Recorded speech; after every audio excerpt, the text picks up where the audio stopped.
Hey there everybody, it is Matt with Max Video, and today we are doing a book review.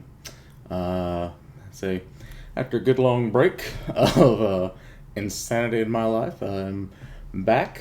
Got a lot of updates to give y'all, but first, review time.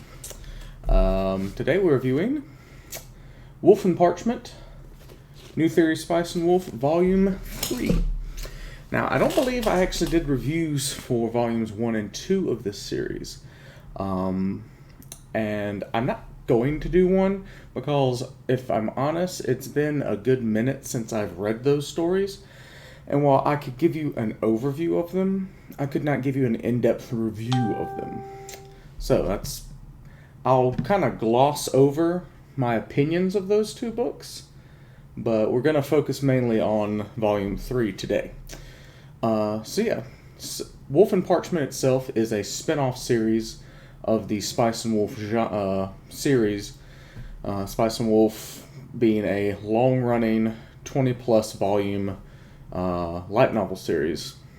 And Wolf and Parchment is kind of the spin-off taking the daughter and adoptive son of the main characters of Spice and Wolf, Holo and Lawrence, and following their adventures as they go out to the world. Cole, being a character from the original series, back then he was just a child that Lawrence and Holo picked up, who was a traveling student who kind of got into a bad way, and Lawrence and Holo helped him out, kind of helped him get himself on his feet, and he ended up working with them at their bathhouse for about 10 or so years before deciding to leave to become a priest. Myuri is the daughter of Holo and Lawrence. Very tomboyish, energetic, likes to get into mischief, likes to get in, to bother her adoptive brother. Always getting on his nerves, but she's in love with him, so you have that dynamic going on through most of the series so far of she's in love with him, but he's trying to become a priest, and also he can only see her as a sister, even though they're not in any way blood related, and he's not officially adopted by Holo and Lawrence. He still sees her as a sister, and he just can't see her as anything else.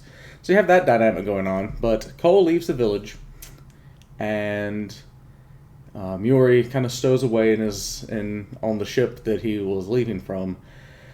And instead of shipping her back, he decides, okay, fine, you can come with me.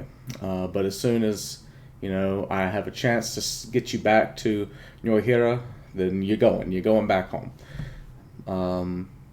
Insanity ensues. And as it usually does in this series, and they have some adventures in a small town somewhat close to Nyohira in the first volume.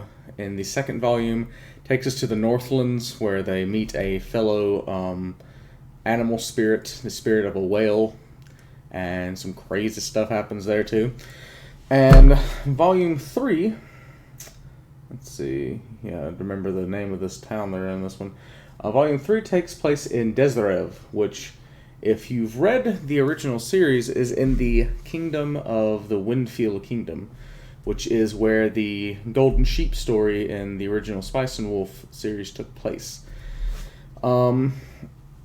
They find themselves there after traveling from the Northlands, trying to get to Rasborn, to meet up with one of the princes of the Windfield Kingdom, who Cole is currently working for, to try to breathe new life into the church and try to get it out of its heretical stance that is kind of currently sitting in the history of the world that this takes place in. But they find themselves in Desrev, and the Kingdom of Windfield is currently in a time that the church is suppressed. No churches are allowed to hold service. Priests aren't allowed to take confessions. It's just nothing. You can't do nothing religious in the Kingdom of Windfield right now. But Cole at this point has kind of gathered a reputation for the things he's done in the first and second volume. He's become a kind of revered figure because he's translating these scriptures into the common language. People are excited about what he's doing and are thankful for him, and as such, they begin to revere him, begin to, see him as this respected figure. They call him the Twilight Cardinal, even though he's not even a priest yet. They think of him as a cardinal. And being that Cole's a very humble young man, he doesn't, let this get to his head or anything. He takes these people's confessions in secret. That way they feel like they have some connection to God again. And during this, we meet a character, Alenia, I think her name is. That sounds right, but I don't want to lie to you. I'm terrible with names. Also, I just want to point out, the artwork in this series is just stunning. I say, where is the art? I'm sure it's in here somewhere. Yes.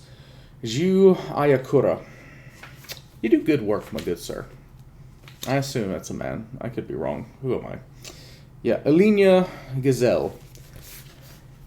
She is the spirit of a black sheep, and she is a wool broker. I mean, I guess you'd know about wool if you're a sheep. But she is currently she's collecting taxes, and she has this dream of this unknown continent far across the sea that she wants to kind of claim as a place for non-human spirits, like Holo and Myuri and herself and all these other non-human spirits. So, she asks Col and Myuri if they will help her in her goals. Cole's reluctant. He's traveled with Lawrence enough in his life to where he can usually smell out a scam or a scheme, and he gets vibes of that from this particular character. Even though she's done nothing wrong to him, he just doesn't trust the situation. Myuri, on the other hand, is just excited as all get out to form a country of non-human spirits. Because all she's ever known is her mother. This is the first. Alenia and Autumn from the second volume are the only real non-human spirits she's ever got the chance to meet and get to know in a depth. Autumn, not so much. She was kind of a stoic figure. But Alenia, she could actually claim to be her friend by the end of the book. But so they agree to kind of help. They agree to help her in the task she's trying to accomplish in this town of Deserev. And this gets them into some wild adventures. I won't spoil anything, but it gets kind of crazy, as it usually does in these novels. That's why I love these novels so much. Each different volume has such a unique story to it, but it also follows the same formula of just calm adventure, sudden explosion of action, and then back to calm adventure. It's a nice ebb and flow to it, and I really love it. So yeah, it's a very good, very, very good series. I highly recommend it. Like I said, beautiful artwork, well written. It's also going along with the current Spice and Wolf series, which is still ongoing. I just ordered the newest spring log. I think we're on spring log 4. Yeah, that sounds about right. So once I get that read, I'm also currently reading volume 4 of Wolf and Parchment. Sorry, that made my mic go red. Mic's kind of hot now that I'm looking at my mixer, but oh well. Hopefully everything sounds good, otherwise I'll just have to re-record this. But yeah, definitely check it out. It's available on Amazon, Bookwalker, several different outlets that you can get your light novels from. So yeah, definitely check it out. Check out my other reviews of Spice and Wolf. I'll try to get a link to some of those in the description or on the screen somewhere. But yeah, so thank you so much for watching, guys. As always, I love you so very much. Thank you so much for watching and supporting me. And as always, I'll see you in the next one. Later, guys.